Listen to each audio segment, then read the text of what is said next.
Welcome to Microcollege, a podcast exploring innovative, place-based, and humanly scaled responses to the crises in higher education, meaning, and discourse in our time. Everyone knows that colleges and universities are at a breaking point, but what can be done? I'm Jacob Hunt, the director of Thoreau College, a microcollege in Viroqua, Wisconsin. Join us each week as we tackle this question head on. Welcome to Microcollege. This week, our guests are Bridget O'Brien and Dr. Charlie Brennan, who together are the leaders and founders of the Garden Juju Collective. Bridget and Charlie are in town here in late September in Viroqua to do a pair of weekend workshops with the Driftless Folk School. Some of the first events we've had at our new Thoreau College campus, actually. And they also contributed, they're leaders of our summer walkabout program in the summer of 2021. Their specialties are permaculture and design, eco-psychology, land healing, and in general, bringing perspectives on life and on land stewardship from a broad range of sources. So thank you so much for being with us today. Thank you for having us, Jacob. Yeah, thank you, Jacob.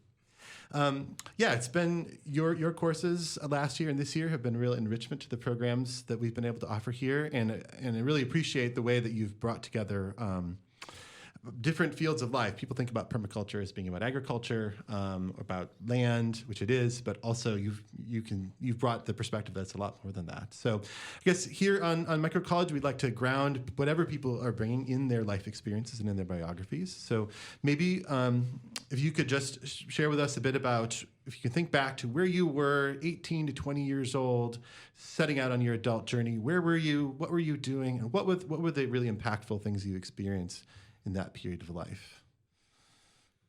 Charlie? Yep. Okay. I sometimes ask people, how come you ended up being weird? And definitely that was a time of my life that helped me become weird. 17 through to 21 were some quite big events and changes in my life. I was, at 17, I was going to school, an international school in Singapore, and then I moved to Australia fairly quickly with my family, decided I didn't like Australia, moved back to the UK where I was originally from, finished my studies, got to Australia, started going to university, decided I didn't like Australia or university that much, and I then became a gardener, professional gardener, market gardening, landscaping, that kind of thing. So it was a time of privilege for sure, different cultures, but also some fairly quick changes between countries. And I mean, I had been captured by lots of sustainability literature at the time, so I was a big reader. I was very into education, but I couldn't find an educational slot that suited me, I didn't think. So I was a reader of Limits to Growth and Small is Beautiful and the Tao of Physics and all those kind of seminal texts, and I carried them around with me. But I couldn't find a formal institution that worked for me. And so I became a gardener, and through gardening, I think I got to express things which I needed to express, even though I didn't know what they were at the time.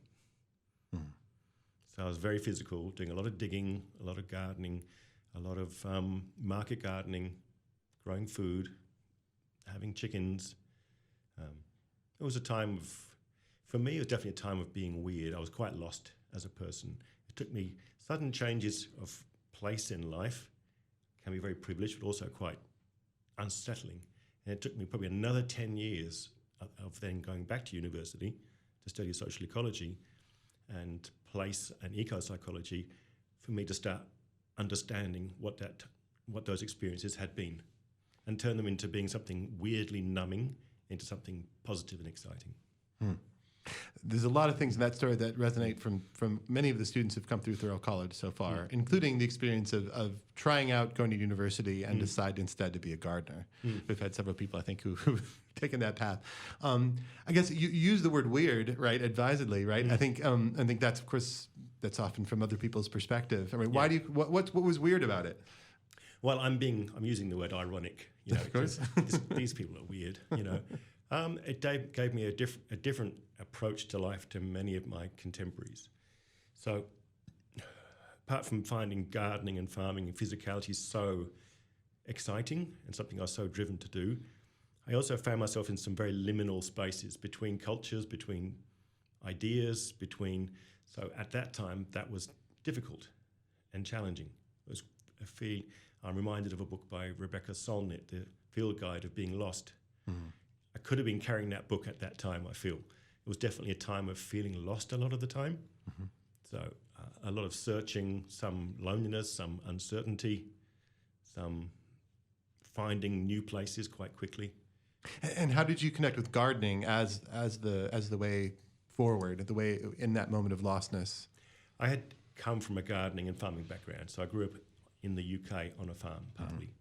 So I grew up with tools in my hands and fields and turning the soil and trimming of hedges and planting of trees and also in that sort of in-between place between very cultivated landscapes, classical British landscapes of hedges and rolling hills, and then up at the top there, the wild moorlands, where the winds and rains and snows whip through, and it's wild up there. I was drawn to both those kinds of places. Yeah. So I actually my thesis was autobiographic, so I explored this in some depth. And I think it's Albert Camus who says that one of the things we try and do in our life is relive a couple of early images in our life. There's a couple of images that captured us. And one of them is working with my granddad on the farm as his kind of assistant of digging and carrying and purposefully working around the farm. And the other, so that was an exciting thing. The other excitement was encountering books around sustainability. And that suddenly lit up my world. It's like I had a purpose. I'd found purpose. Beautiful. Bridget, what about you? I don't think mine was nearly as adventuresome or eloquent, but that time in my life, I feel like I had I'd have moments of clarity of like the direction I wanted to go and saying, okay, this is what I'm going to do. I'm going to go play sport in university and I'm going to, follow this path. And then I blew out my knee my senior year of high school. And I was like, okay, so I'm not joining the Air Force and playing sport. That's not happening. Now what? Okay. So I went to a local community college and started studying and decided, okay, I wanted to utilize my skills of art and design, and I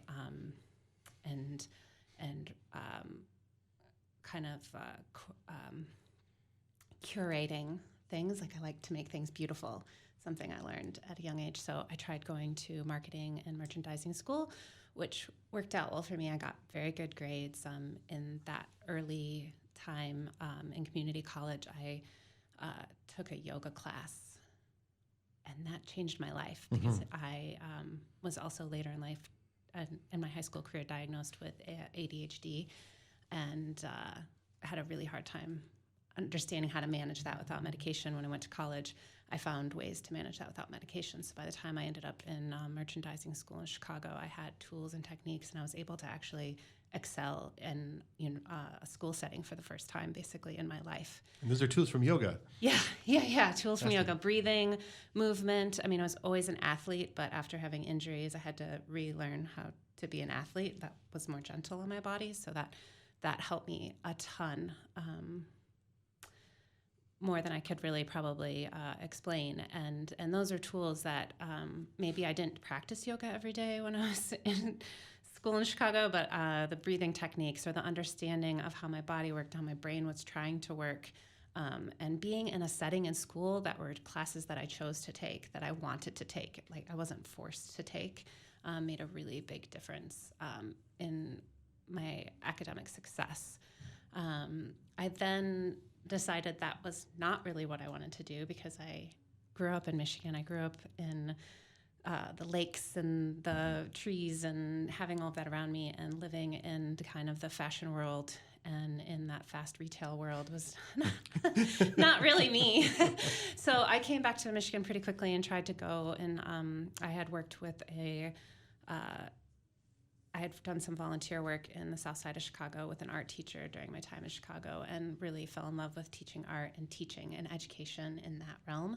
So I came back and I started studying early education and art education at, again, the same community college where my life kind of transformed. I then was ready to move on to another university to get that degree. And when I went there, I was told that I had to spend a bunch of money, basically pay for a semester of school. And then I could go to the dean of each department that I had a class in my previous college, it was a private university in Chicago, and prove to them why I deserved my grades to be transferred.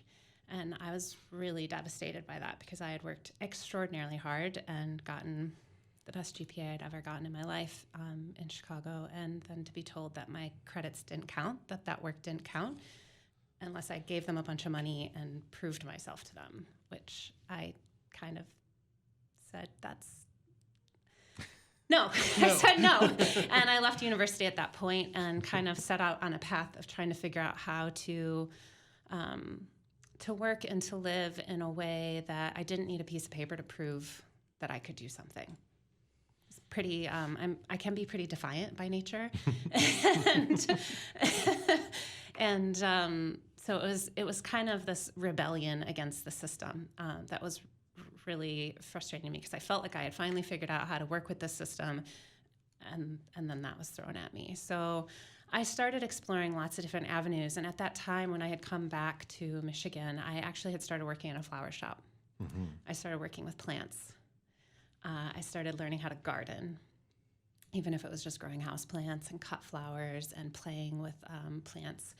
Even though they were covered in poison, it was still very exciting and interesting because it was a new form of art for me that I got to express myself with and learn from mentors. And that was kind of where I started up this process of finding mentors. And so the woman that I worked for in that flower shop was kind of my first real mentor. I would say probably my swim coaches and other people previously were also mentors to me and kind of taught me the ropes. So I started that in that flower shop and kind of just started the next job I had. I would find someone in that work environment that I was really interested in, what they were doing and why they were doing it. And I would kind of try to ask them lots of questions and learn what they did and how they did it. I did a lot of retail work, but it all kind of fell in this gardening world and worked at different nurseries and landscape centers. I actually worked at breweries for a while. I was raised in a brewing family where we make a lot of beer, so I found mentors in that field as well too. And that's kind of how I have gotten to where I am today. I have gone back and done some certificate programs of permaculture design courses and teacher trainings and things like that. But was never, even though I tried a few times to go back to college, I have never had the ability financially and life balance wise to do so. So I still to this day find mentors in fields that I'm interested in. And luckily enough right now, my partner and husband is my mentor as well too in the fields of social ecology and just kind of this wider one thing that I've learned a lot from him recently in the last couple of years since we had to be separated during COVID. I had to take on the role of project managing some of these landscape projects we do, which is kind of a role I've had to step into. And he kind of mentored me through. So that's, I think, how I've learned. It's been a lot of self-motivation and a lot of curiosity. So a lot of book reading, a lot of video watching, a lot of asking questions, finding people that are doing cool and interesting things. So taking a forest garden design training a number of years ago, I met Dave Jackie, and I'm still in contact with him and still use him as a mentor and a friend at this point as well too. Yeah. Fantastic. Yeah, so this theme of mentors has been a really important one in these interviews, and I think as part of the purpose of this podcast is our continuing research and development about how Thoreau College might be organized, and to share those whatever we learn with everyone listening. But certainly, creating context in which people connect with mentors, and that type of development that you're talking about can happen is clearly it shows up in almost everyone's story. There was that person, the mentor. And I'm just question I'm wondering is how do you create a context in which that type of interaction can flourish, right? You did it for yourself. You kind of drove on through, but maybe not everyone has that personality, or is in a context where that can happen. Is that determined? I mean, for me, it was also finding jobs that I was interested in. I never went for the job that paid me the most money. I went for the job that I was the most interested in learning about. So getting different offers at different times or exploring different work paths. one time I had an offer to basically potentially take over and take on a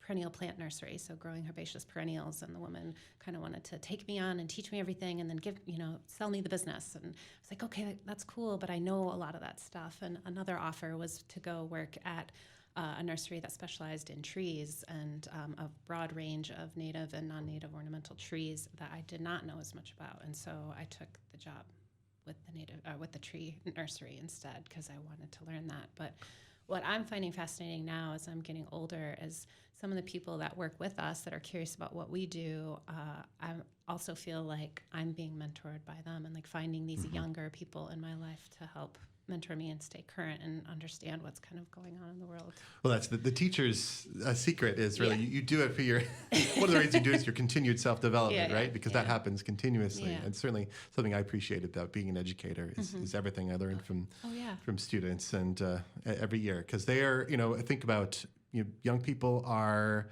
closer to the source, right? They've come more recently into the world and they have important things to say. So. Microcollege is recorded in the broadcast studios of WDRT Viroqua 91.9 FM, Driftless Community Radio on Main Street in Viroqua, Wisconsin. Thanks to Jim and all the folks at WDRT for the support of Thoreau College and the Microcollege podcast. I guess another thing that is a theme that's shown up in our interviews is actually ADD, ADHD, and other sorts of learning differences, but especially ADD. And I'm wondering, like that, what you learned about education, navigating your own self-understanding. What type of scenarios do you learn best in with your learning type? Have you found? I like to have multiple forms of stimulation. Kinesthetic things are really good for me. I'm seeing as yoga, yoga, like having that movement, like actual like physical gardening. I learned so much of that by doing it. I used to call myself a patchwork gardener. So I used to go and I would plant stuff and be like, oh, that's not working there, and move it over here and move it over there until I found a spot that it flourished. And I think the actual doing, so like. It is really, the kinesthetic is important to me, which is not something you get in traditional public schools, which is how, I was told to sit down and do the crossword, which was terrifying to me with my slight dyslexia as well, too. I was like, the right box. Yeah, this is not all the things I cannot. And that's where they asked me to thrive. So as I got older, being able to have blocks of classes or being able to switch the classes up, having time to go outside and do things or have time to exercise in between classes and things like that made a big difference. So I do like multiple forms of stimulation too. Like I like to have music playing while I'm doing stuff, or like if I'm listening to something, I'm always writing notes while I'm doing it, whether I look at those notes ever again or not. It's just that kinesthetic aspect that's important. Yeah.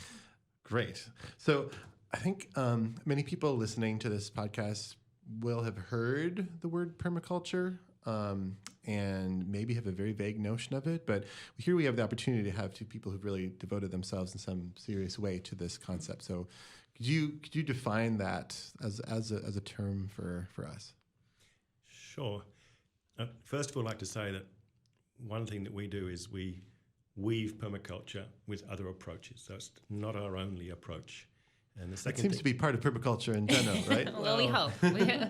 There are some people who are inclined to make permaculture their doctrine. We would like to say permaculture is part of our practice. So, and we have there's two sort of definitions of permaculture that we work in amongst. I think one of them is that it's kind of shorthand for perennial food gardens. That's a permaculture garden over there. When you put in your permaculture project together, it's sustainable landscapes, and particularly perennial food is often... And perennial meaning this is not things you have to plant every year. It's not... It goes through the years. It's self-sustaining to a large extent, and that's great. But we would like to see a wider definition probably of permaculture, which is how do you design and enact sustainable living in all the ways. So yes, it is definitely landscape orientated. It's definitely about food growing and food storing and food composting and so on. But it's also about your transport. It's also about your relationships, businesses, education, sense of self in the world, and so it's anything. And I think we think there are 3 or 4 things about permaculture. In all frankness, permaculture is both genius and flawed, like probably any movement. So it's not like we're in absolute rapture to permaculture all the time, but some of the advantages of permaculture are its emphasis on the redesignability of just about everything in the world. Design. It's fantastic, you know. Another thing about permaculture, which is amazing, is it really acknowledges the organic living world. It does, and that is fantastic because much of our society is blind to the living world. It also gives it's probably the best framework that we know about for designing a sustainable life, full stop, because it can take everything into it. That's unusual. It doesn't specialize in one area or another. So, and another thing that permaculture is great at is it's still an idea that endures for 40 plus years further on. There are thousands of movements and ideas and authors who've done things in that time that are great. But this one has endured, it keeps on going. So it galvanizes people's actions. And another thing about it is that it's easy to access. There's lots of fields you can't access very easily. Anyone can pretty much go to a PDC course or an introductory course or watch some videos and say, oh, I think I get that video thing, find a permaculture mentor, find a few people, and off you go. You're in the world of permaculture. Many other worlds are much more excluding than that. So permaculture, it's flawed, it's genius, it's a fantastic set of systems and approaches, and it's how, the way we take it is how do we sustain how do we design and enact a sustainable life in all the ways. And our particular interest also is in how that relates to people and their mobility. So if I put my social science hat on, because I used to teach social sciences at university, we privilege the idea of settlement to some extent in our society, and that's great. We all need settlements. We're staying in a settlement right now, you know. So, not, but we silence ideas of mobility and movement. We all probably move far more than we think, and there are many people now who are looking for a permaculture support, and then they're not really likely to have a homestead in the next while, either through choice or through circumstance. And many people have said to us, well, I live in social housing and I move heaps, or I've just been kicked out of my place. How's permaculture going to help me? Or I'm a refugee, or you're a college student. Or you're a college student, or my life's just turned to compost and I don't know what to do, you know. And so we're particularly interested, and we've called that a walkabout permaculture. So how do you design a sustainable life that involves a high degree of geographic mobility? And so, what does that look like? I mean, because certainly I think people who know a little bit about permaculture will think a lot about planting trees and reshaping the way that water flows, things that are very like, I'm going to be here for a long time. Yeah.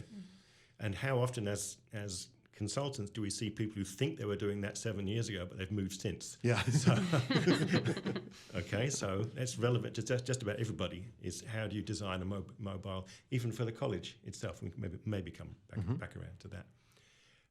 It's a challenge because we have set ideas about how things are. So this is a little bit out of the normal. So what are some of the things that are really good about sustainable life? Well, one of them, for instance, is foraging as a skill, which is a mobile skill. The flip side of that is how do you set up foraging in the world for people? If you access to the land, right? Commons, things like that. I mean, those are techniques and skills that our ancestors and the indigenous people of this landscape and many landscapes have been doing, is moving these genetics through seeds and fruit and things and plants and moving them along, so they had medicine along their journeys and their trails and to trade and to exchange. So these are ancient skills that we're having to relearn, but are key to us being able to thrive as we move.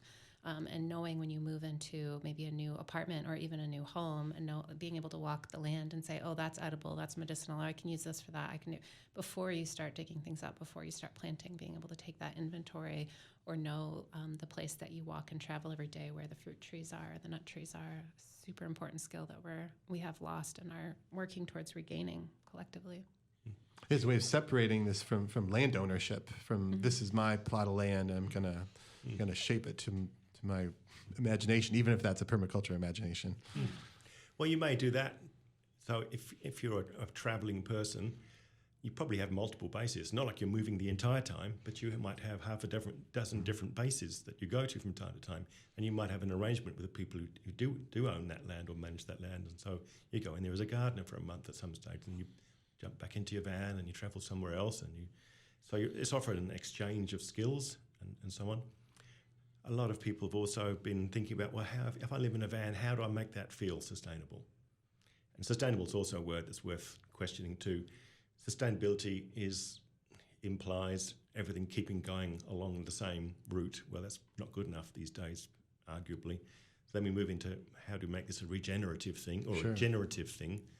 And then, as per the other day's session, that's probably not quite good enough also, because there's a lot of hurts in the world. So how do we make this a healing and healthy thing? So sustainability, regeneration, and healing.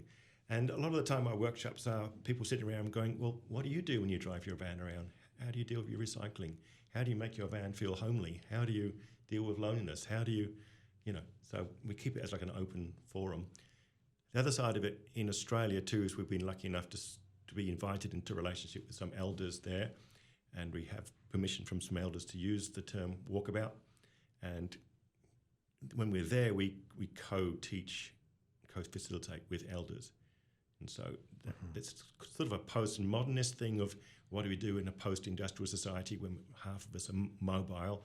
And it's also like paying respects to other ways of living on the traditional ways of living on the land, which were often much more mobile. Yeah. So it's a different kind of relationship to landscape. Yeah, that's something that stands out in your materials and in the perspective. And I think that I can certainly think in my lifetime dawning on Western consciousness, the idea that there is a different way to live in a landscape, right? It's not a wilderness. It is actually an interactive kind of relationship that is permacultural in the sense, but it's not ownership in the same way. Yeah, I think it's more fluid. Yeah. Too. Yeah, both. Yeah, Australia, but certainly North America as well. Like yeah. That's a dawning awareness. That's certainly in my life. So that's a bit about permaculture and a bit about our interest in particularly this idea of walkabout permaculture, or permaculture that involves an emphasis upon mobility. I think the point also about the redesignability of everything is a huge point in the work that we do. I'm pretty obsessed with design and design process. We worked for 8 years on developing the Adapt design game. Yes, I definitely wanted to ask you about that. And it's inspired by permaculture, but it's also interwoven into it are multiple fields of study when it comes to design process and the way we live and work and design intuitively and instinctually in our daily lives. So before we step into that for a second, I just wanted to step back and say, another thing that comes through in your literature is play. Right, and of course you are the inventor of a board game, and that's really great. But I think just from your description of your life stories, both of you, curiosity, weirdness, there's a playfulness in what you're bringing, and I think that you bring that right into your collective here, the Garden Juju Collective. Yeah. We're going to get to Adapt in a second, but maybe you could just step back and give that context of your work now. What is Garden Juju, and what do you mean by that? I mean, Juju. We'll just start there. So that Juju. Spelled differently than we spell it in French means play. So it's about playfulness. Juju. It's about juju. It's about play. It's about magic. It's about the mystery of life. We came up with the name as we were kind of jokingly. We're both gardeners, but we see life and the work that we do as a form of cultivation. And so you can cultivate the landscape. You can cultivate relationships. So we see ourselves as gardeners in many forms. And then Juju, we're harvesting some wild grapes one day and some wild crab apples and making all these different sauces and stuff out of them. And then we just started calling some of it Juju, like, where's that grape Juju? Because it wasn't a jam, it wasn't a jelly, it was like, I don't know what it is, like some kind of juice, it's Juju. It's bursting with life energy. Yeah, it's like, I mean, like the flavors of it are not that, if you've eaten wild grapes or processed them, it's not of a Concord or a St. Croix or any of the cultivar. Could be a surprise. Yeah, it could be a surprise.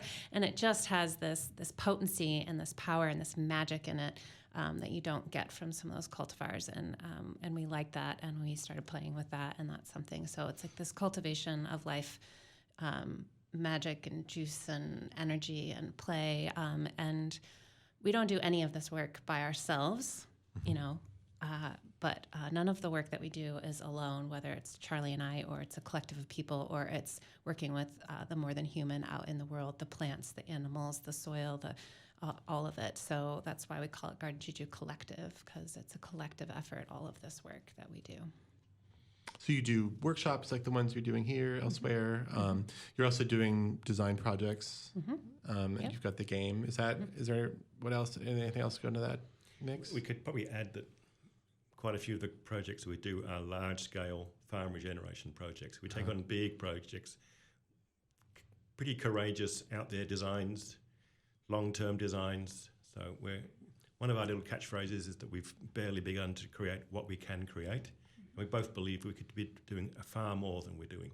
Yeah. That all the fields of horticulture, biodynamics, landscape engineering, earth moving, and that's not even to talk about structures or ecopsychology or sense of place, or all the other energies that we're playing with. So big scale projects is really how we make our living, though it's super physical, and we quite like the idea of transitioning over to more education, something that's more regenerative, healing, and sustainable. Yeah.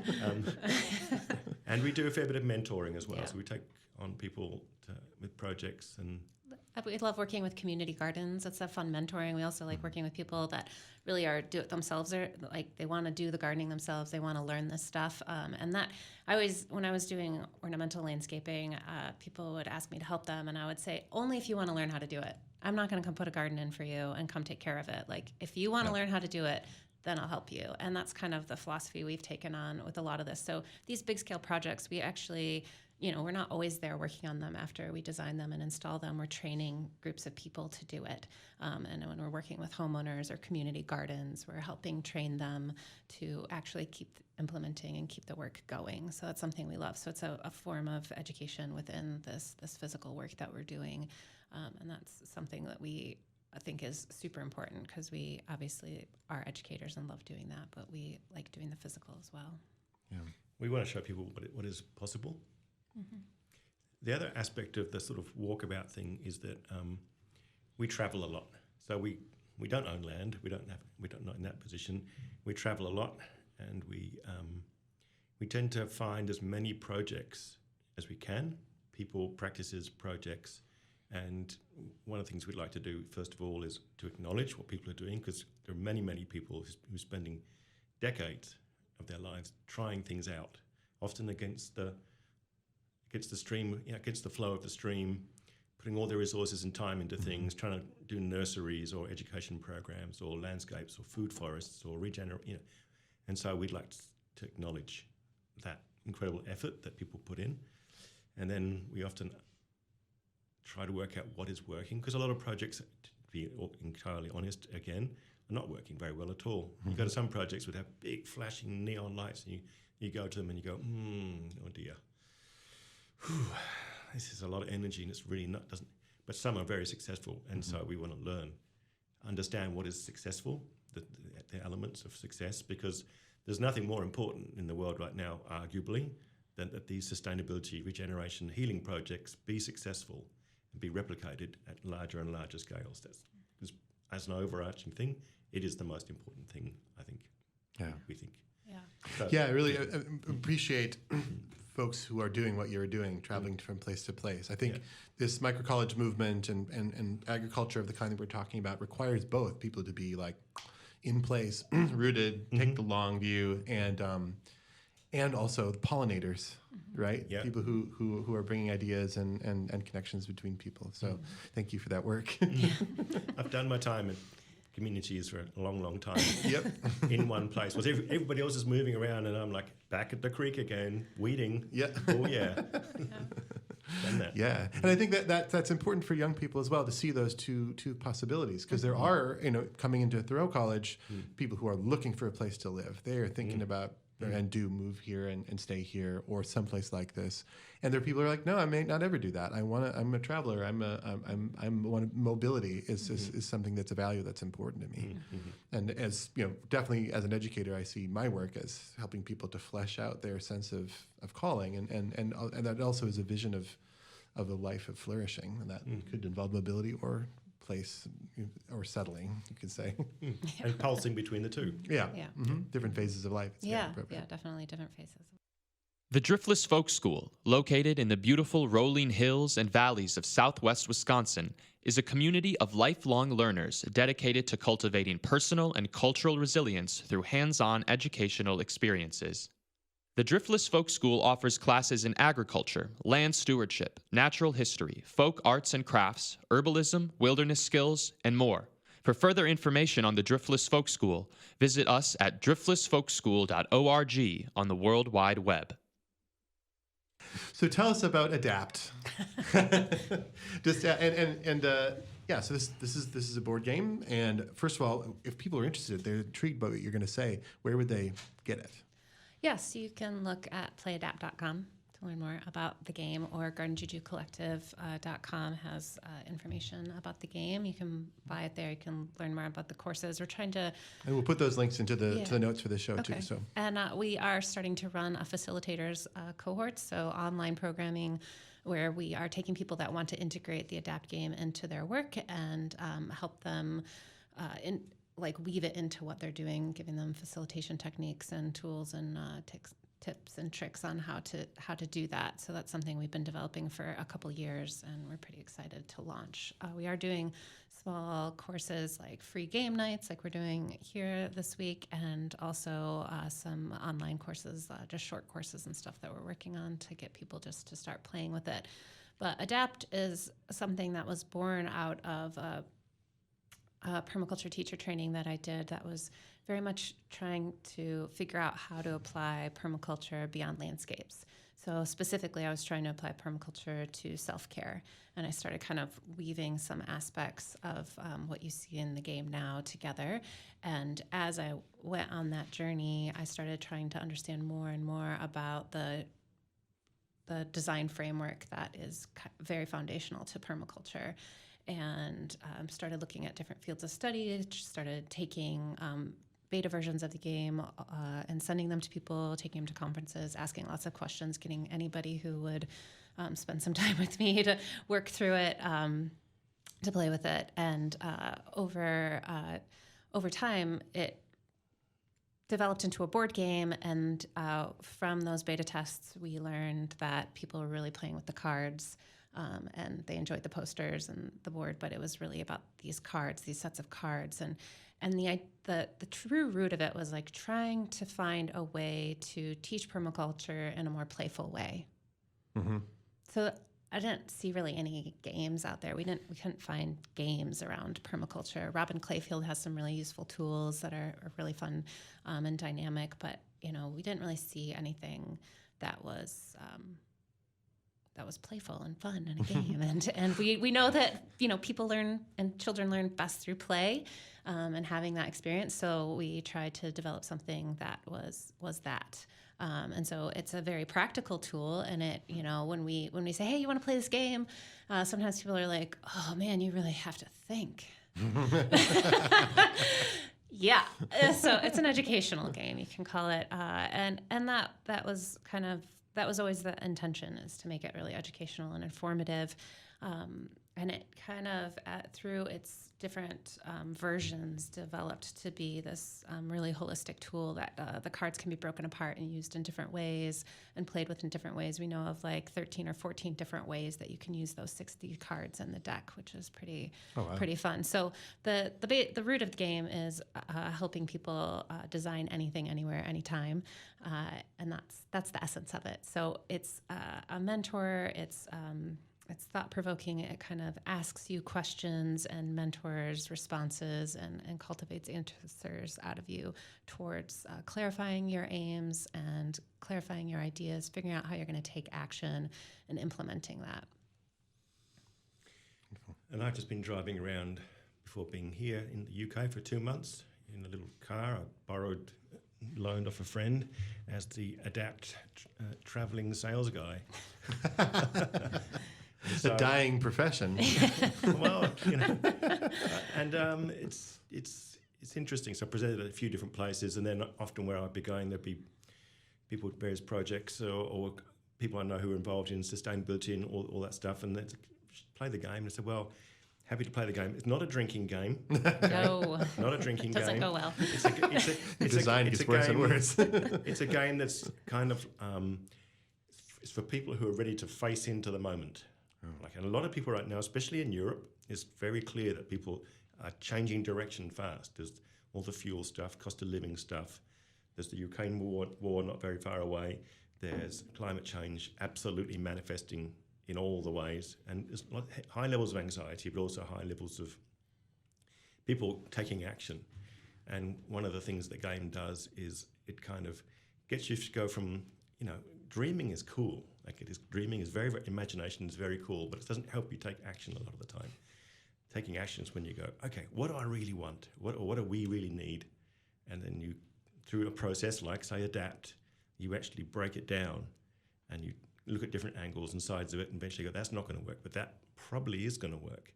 So it tips you from a place of dreaming and a bunch of vague ideas through to getting more disciplined about what you think you're going to do, and then basically tips you past a point of dreaming into taking action.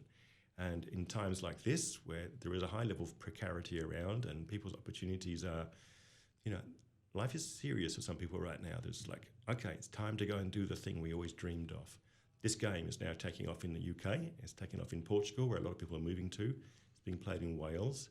And people are actually incorporating it into their lives. And it checks in your project, your aims, how you're going to take action. So it's a little confronting, but it's also very empowering. I think it helps that it's framed as a game, right? Yeah, we're going to do a serious, therapy session here or something like that. Yeah, that would be a different, and also valuable. But I do think that the mode of lightness and play that you bring into your name and to much of what you talk about is so important. I know in my work with young people, there's a lot of despair. There's a lot of darkness, and so much, and we need to face up to that. That's real, and there's meaning to it, but you can't stay there, right? And no, there's a guy in the UK right now who's becoming very popular quite quickly. Martin Shaw. He's a mythologist, and he recently he weaves these long, intricate tales. Very, very good storyteller, and he recently had one where he said basically, in mythology, you were often taken to the abyss, but you never left there. The story takes you away. You get a glimpse of the abyss, and then the story takes you somewhere else away from that. So it's very important when we have our students and teaching right now traditionally in permaculture, we used to spend the first half a day just saying how messed up the world is, and a list of all the systems which are breaking down. These days we tend to do a little bit of that, then a lot of gratitude and grounding, and then move through the various empowering approaches from there. So be careful of the going to that abyss edge. Yeah, and I think one of the great things about the Adapt game is those aha moments that people get when they're playing it. They're like, they can see it. They can they had this idea that's been floating around, or this thing they wanted to do, and as they're working through the game, and they're like, and you can see it in their face. It literally changes. Or sometimes we'll present it at a conference to a big room of people, and everyone mills away and goes to the next thing, and then the next day you're sitting at the lunch table and someone sits down next to you and you're like, okay, so I've been thinking, you just didn't sleep, because this tool, which is helping you go through a design process, just gets you thinking. So if you play the game a couple times and your way of thinking doesn't change, then you're probably not paying attention or you're not really invested. It's literally made to help change the way people think and to help us think more regeneratively and more thoughtfully and more holistically and more consciously about the choices that we're making. So trying to hack habituated thoughts and just and work more consciously towards the goals and desires that we have. Yeah. So one of the questions that I wanted to ask you, and thinking about this game and the scope that can be applied, right, beyond agriculture, beyond land management in this wide scope way that you're talking about. So if we have some of our listeners are young people who are deciding what to do, they're leaving high school, what's next, how might you apply these principles, these kind of design and redesign kind of principles, the adaptation principles that you're bringing to one's first steps into adult life? Yeah, I think the radical redesign tips and tools that we offer, they're on our website and our blog post. It's a free offering that we have, and it's also part of the cards in the emergent deck that we have. But they get you to question things. So instead of, I know that I struggled a lot when I was 17, 18, 19 with the this is what I'm supposed to be doing. This is what I'm supposed to be doing. And I would never really conformed or was able to live in the way that, a lot of my peers did. And that was challenging and, but also is who I am. So the radical redesign tips and tricks are a lot of things like drop your story. What assumptions are you making? Mm-hmm. Dream bigger, dream smaller. So it's kind of change your scale. Yeah. Yeah. Change your scale. Ask thought-provoking questions to yourself. And so if you're feeling like you have to go down this certain path, or you think this is what you need to be doing, it's like, well, what if you did the opposite? We have a card that's called Flip the Design. Like, what if you did the opposite of what you're doing? So I think it's really good in this really challenging time, even if you end up with the same answer, to at least question and challenge what you're doing, what you're thinking, and where you think you need to be going. Mm-hmm. I think you said it earlier, Jacob, it's important to find their calling. And one's calling is one's calling. Mm-hmm. So you can't comment on what someone's calling is, as long as it's not overtly harmful to other beings or themselves. But there are a lot of people in the world now, look at their voting patterns, look at their general choices in life, who didn't create the world that we're in. Okay, and there's a high level of disaffection with political parties and institutions and so on and so on. So, and there's a lot of information around how many systems are breaking down right now. But I personally think biodiversity is the most confronting one of the lot, probably. Mm-hmm. So it's very important to know that there are ways out of this. So I feel like this conversation could be happening right now in any one of thousands of towns around the world, that there are currently tens of millions of people having this exact conversation around the world, tens of millions of people. We tend not to see them in the headlines because we tend to see other things in the headlines. So I think it's very important that people know that Thoreau College and Driftless and Garden Juju and Adapt Game, Permaculture is part of this tens of millions world, mm-hmm. where there are people successfully. Often people say, we need to start something new. I say, well, probably not. Yeah. Probably just need to empower the practices which are being lived out right now. Yeah. And so it's very important that educational institutions and choices and people entering this next phase of life know that this is a solid part of the world. Yeah. That can be entered into. You're not alone. If you wish to. You're not alone. Yeah. And that's that's my favorite moment in any permaculture meeting or permaculture design course, is when everyone's introducing themselves and they're like, I'm not alone. Like, somebody in the room always says it, like, oh, there's people out there like me. It's kind of that. You're also weird. Yeah, exactly. You're weird too. That word weird speaks to a sense of loneliness that then, if you meet other people like you, you're not weird anymore. Yeah. That's right. So, I mean, we're out here. Yeah. Yes, your people are out there. Yeah. So maybe stepping back another step, can we apply that same question to the design of an institution, an organization, or a program? Is it different for thinking about a collective activity as opposed to an individual life, and to apply some of these redesign or radical redesign principles? To an educational institution or to a or educational or program? let's say, I mean, I think one of the things that I see that we're engaged with here is redesign, rethinking of higher education, right? Yeah. This sort of society level institution that has, I would argue, a very large role in the situations that you're describing, right? With the industrial, chemical, agricultural, media complex that we live in. So in need of redesign, how might you approach that project? Well, I was lucky enough after many years of not fitting into any educational programs or to encounter social ecology in Australia. And I know social ecology as a term originated in the US, the work of Murray Bookchin, I think was around Chicago and other places. The Australian version of it was a little bit different, but basically what it's doing is it's looking at ecological ways of being in the world, but definitely folding them in with social and psychological and economic and activist ways of being in the world. And it very much is about knowledge domains, transformative learning, action-orientated. Some of the subjects we did at social ecology were chaos and complexity, Jungian psychology, environmental education, queer studies,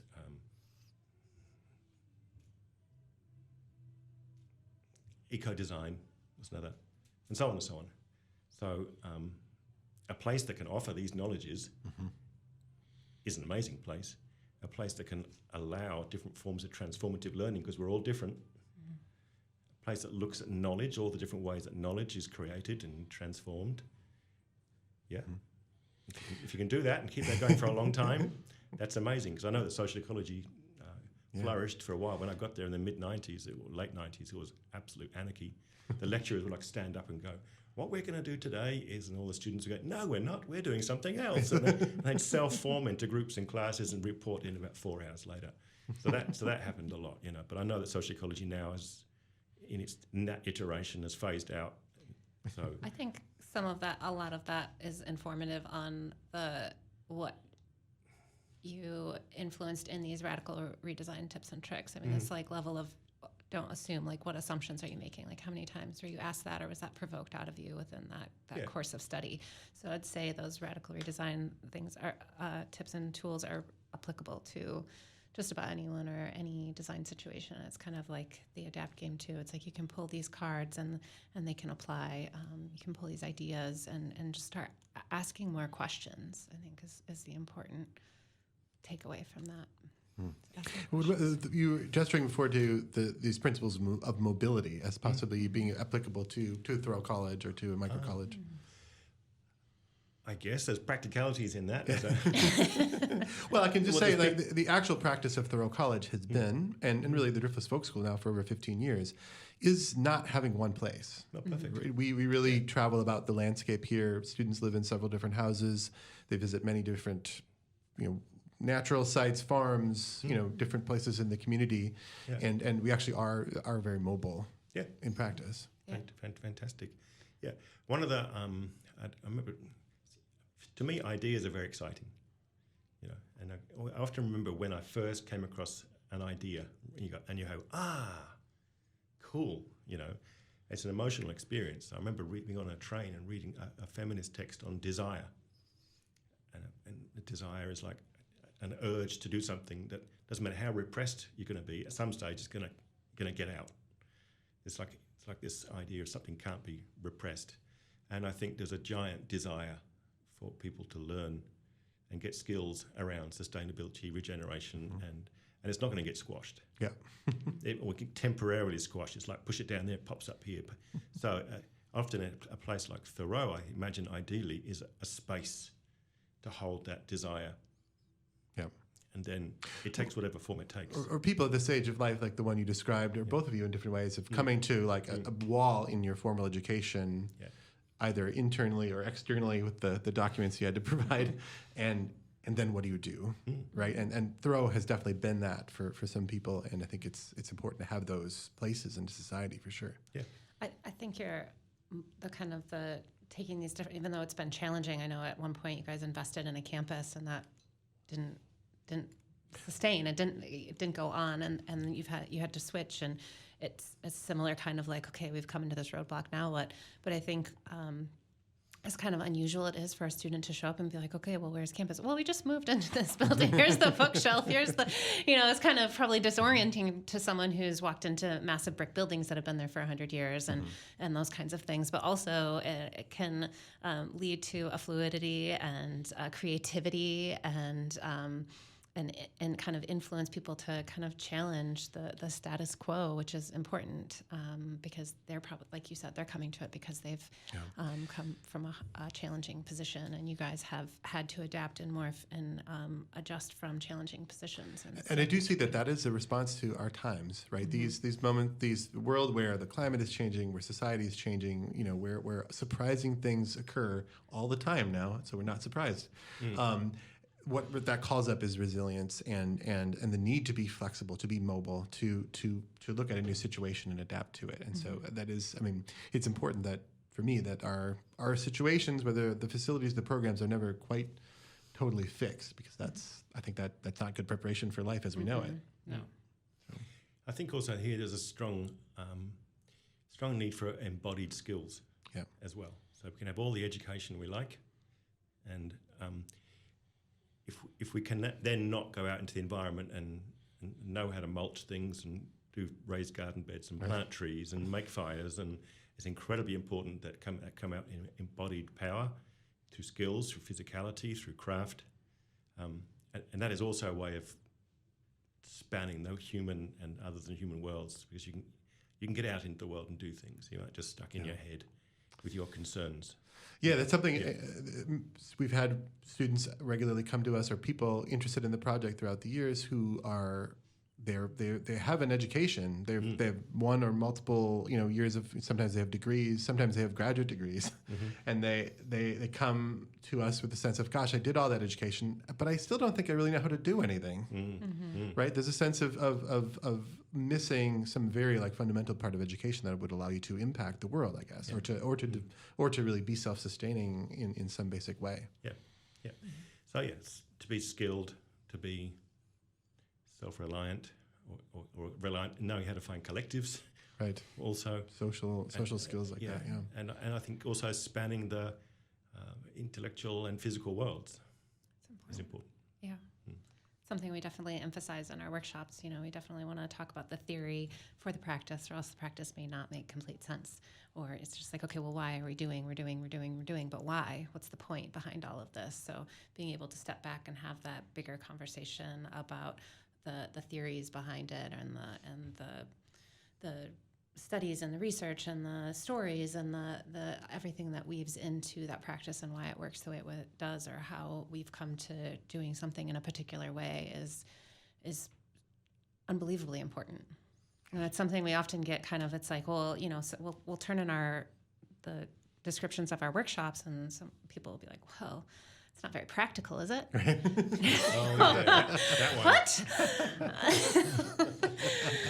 And we're like, actually, it's incredible. It's very practical. We're teaching all these different skills in these different ways, and yes, of course, we're having these deeper, wider conversations, and but here's the skills, the tangible skills, and that's you see that we get a lot, and it's pretty shocking. It was Ralph Waldo Emerson, I think, said that the most what's the word did he use? The most abstract is the most practical.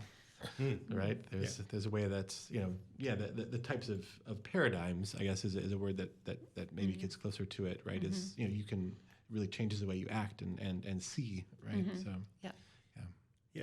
there's also the notion of, or the idea of praxis, which is action informs theory, theory informs praxis, and so on, around and around and around.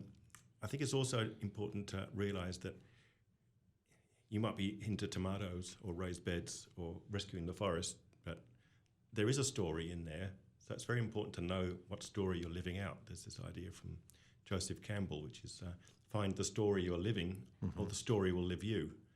Yeah. So I think the best kind of education, why we do what we do, is because we are parts of larger movements. We have strong ideas in what we're doing. It's good to be conscious of what those ideas are, but also to be embodied and skilled as much as you can too. Well, I really want to thank you for coming to Viroqua once again, and I hope to see you back here again soon. And thanks for coming on to the podcast. Thank you you. so That was a much. full hour. Are you saying that's an hour? Pretty close, yeah. Okay. Thank you so much. All right, thank you. No, thank you. Thank you, guys. Bye. Cheers.